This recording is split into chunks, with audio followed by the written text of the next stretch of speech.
Hello everyone. आज हम संविधान की प्रस्तावना को बहुत बहुत ब्रीफ में स्टडी करने वाले हैं।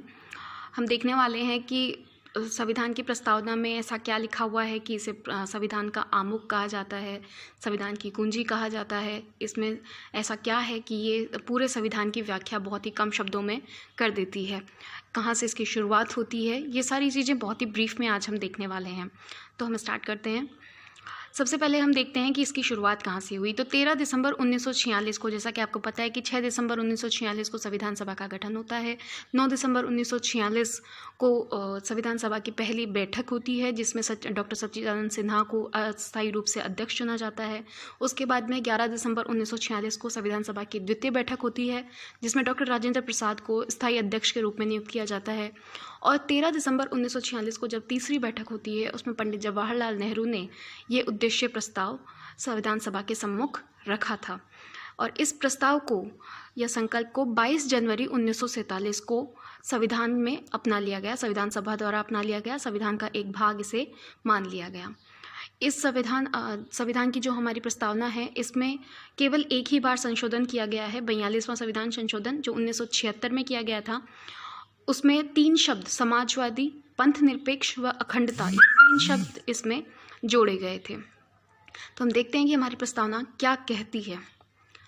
जो आज का इसका स्वरूप है वो ये है, कहती है, हम भारत के लोग भारत को एक संपूर्ण प्रभुत्व संपन्न समाजवादी, पंथ निरपेक्ष, लोकतंत्रात्मक गणराज्य बनाने के लिए तथा उसके समस्त नागरिकों को सामाजिक, आर्थिक, राजनीतिक न्याय, विचार, अभिव्यक्ति, विश्वास, धर्म और उपासना की स्वतंत्रता, प्रतिष्ठा और अवसर की समता प्राप्त कराने के लिए तथा उन सब में व्यक्ति की गरिमा और राष्ट्र की एकता और अखंडता सुनिश्चित करने वाली बंधुता बढ़ाने के लिए दृढ़ संकल्प होकर अपनी इस संविधान सभा में आज दिनांक 26 नवंबर 1949 मिति मार्गशीर्ष शुक्ल सप्तमी संवत 2006 विक्रमी को एतद द्वारा इस संविधान को अंगीकृत, अधिनियमित और आत्मार्पित करते हैं।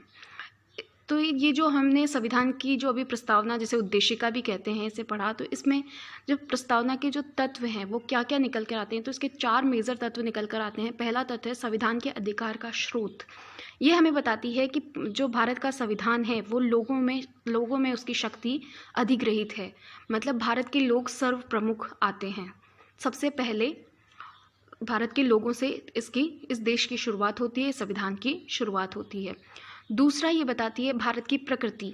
भारत की प्रकृति के बारे में ये कहती है कि ये एक संप्रभु, समाजवादी, धर्मनिरपेक्ष, लोकतंत्रात्मक, गणतंत्रात्मक राज्य व्यवस्था वाला देश होगा।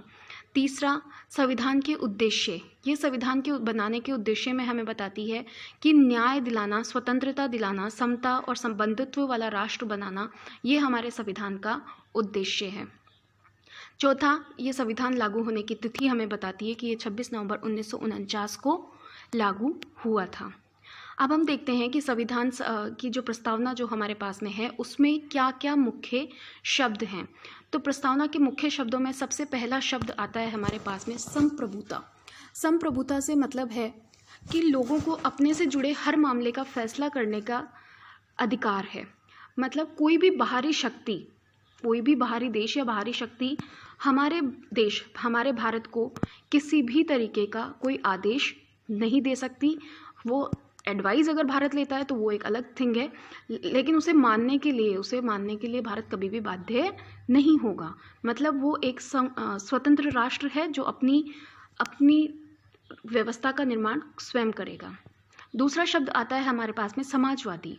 समाजवादी से तात्पर्य है कि समाज में जो भी संपदा उत्पन्न होती है वो सामूहिक रूप से होती है और उसका बंटवारा भी समानता से होना चाहिए। सरकारी ज़मीन हो, उद्योग धंधों हो, इनकी हकदारी से जुड़े कायदे कानून इस तरीके से बनाए जाने चाहिए कि सामाजिक आर्थिक असमानताएं कम हों या बढ़े नहीं। तीसरा शब्द आता है हमारे पास में पंथ निरपेक्ष। पंथ निरपेक्ष से तात्पर्य है कि लोगों को कोई भी धर्म अपनाने के लिए, भारत के लोग कोई भी धर्म अपनाने के लिए स्वतंत्र हैं। उन्हें किसी भी धर्म की अधिकारिता प्राप्त करना या कोई कठिन कार्य नहीं है और भारत का कोई भी विशेष धर्म नहीं होगा, वो सभी धर्मों को समान रूप से आदर देगा। ये हमारा संविधान की प्रस्तावना हमें बताती है कि हमारे संविधान का क्या उद्देश्य है। चौथा शब्द आता है हमारा लोकतंत्रात्मक। या लोकतांत्रिक। लोकतांत्रिक से मतलब है कि सरकार का एक ऐसा स्वरूप होना चाहिए जिसमें लोगों को समान राजनीतिक अधिकार प्राप्त होने चाहिए, लोग अपने शासन का चुनाव उसमें स्वयं करें और जो उसे जवाबदेह बनाते हैं, मतलब शासन में जो भी लोग होंगे वो लोगों के प्रति जवाबदेही उनकी होनी चाहिए और सरकार कुछ बुनियादी नियमों के अनुरूप ही चले। ये हमारा लोकतंत्रात्मक शब्द से हमें ये व्याख्या इसकी मिलती है संविधान की। उसके बाद में आता है गणराज्य।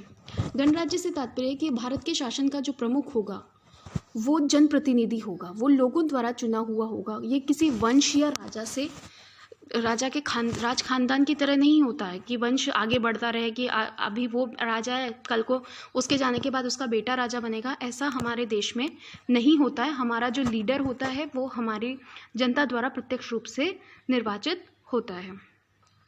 उसके बाद में आता है न्याय।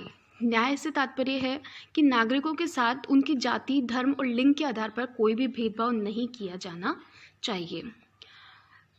7वां वर्ड है हमारा स्वतंत्रता। हमारे देश के व्यक्ति कैसे सोचते हैं, किस तरीके से अपने विचारों की अभिव्यक्ति करते हैं, अपने विचारों पर किस तरह अमल करते हैं, इस पर कोई भी अनुचित पाबंदी भारत सरकार नहीं लगा सकती है। इस तरीके से हमें कहीं पर भी जाने की स्वतंत्रता है, जो कि आपने जब संविधान के बारे में पढ़ा होगा तो आर्टिकल 19 में हमें 6 प्रकार की स्वतंत्रताएं भारत हमें मूल अधिकारों के रूप में देता है। तो ये सब चीज़ें हैं। तो स्वतंत्रता हमारे प्रस्तावना की और हमारे संविधान की एक मुख्य विशेषता है। उसके बाद में आती है समता।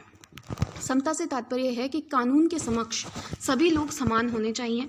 पहले से चली आ रही सामाजिक असमानताओं को समाप्त होना होगा। जो आपको पता ही है कि आरक्षण का निर्माण किया गया डॉक्टर भीमराव अम्बेडकर ने 10 साल के लिए, तो वो क्यों की ऐसी व्यवस्था आरक्षण वगैरह की? क्योंकि जो पहले समाज में कुरीतियाँ आ गई थी, जो पहले सामाजिक असमानताएं थी, तो उन्हें कम करने का प्रयास किया जाए, कानून के समक्ष सभी लोगों को एक समान दर्जा दिया जाए।